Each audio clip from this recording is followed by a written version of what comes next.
എനിക്കൊരു കാര്യം പറയാനുണ്ട്. നീ അത് നീ ഇത് നോക്കി കിടക്ക് വിറ്റ് ഇതിനെക്കാട്ടി വലിയൊരു വിറ്റ് എന്റെ ഉണ്ട്. നീ നോക്കടി നീ.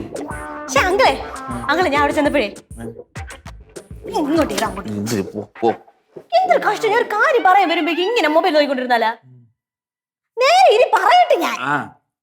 അങ്കിളെ ഉണ്ണിയപ്പോ ഡയറി എഴുതുന്നുണ്ടോ എന്നൊരു ഡൗട്ട്. എന്റെ അച്ഛനാണ് നിനക്ക് കോമഡി അല്ലേ?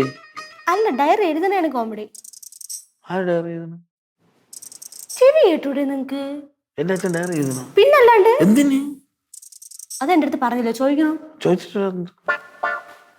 തമാശ അടിക്കില്ലേ വെറുതെ. എന്തിനാണ് എന്റെ അച്ഛൻ ഡയറി എഴുതണം? എന്റെ ആവശ്യം എനിക്ക് എന്നാ അറിയാം. പോയി നോക്കാം. ഞാൻ നോക്കി, ഷപ്പയ്ക്ക് ഡയറി എടുത്തോണ്ട് പോയി. കാണിച്ചെന്നില്ലേ? കാണിച്ചെന്നില്ല. എന്താണെന്ന് അറിയാൻ ഒരു ക്യൂരിയോസിറ്റി ഇല്ലേ? ഇല്ലേ അങ്കിള്? ഇത് കേൾക്കുമ്പോ ക്യൂരിയോസിറ്റി വരും. ഇങ്ങോട്ട്. എനിക്ക് ചെറിയൊരു ക്യൂരിയോസിറ്റി ഉണ്ട്. എന്ത് ചെയ്യാൻ പറ്റും? എന്തേ പറ്റുമെന്ന് വെച്ച് കഴിഞ്ഞാൽ ആ ഡയറി കിട്ടി നമുക്ക് കാര്യങ്ങളൊക്കെ തീരുമാനിക്കാം. പറ്റും. ഡയറി എടുക്കണ്ടേ? എടുത്തുണ്ടോ?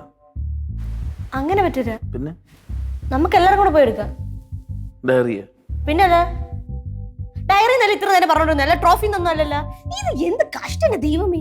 നീ എന്തിനാണ് കിടന്ന് ഈ പിടയ്ക്കണത്? ഒരു കാര്യം ചെയ്യുക, നിന്റെ ഈ പിടപ്പ് നീ ആ ചിന്നുവിനെ കൊണ്ട് കാപ്പിച്ചോളൂ. അവളും കൂടെ ഒന്ന് പിടയ്ക്കട്ടെ. അപ്പൊ ചെറുത്ത് പറയാം.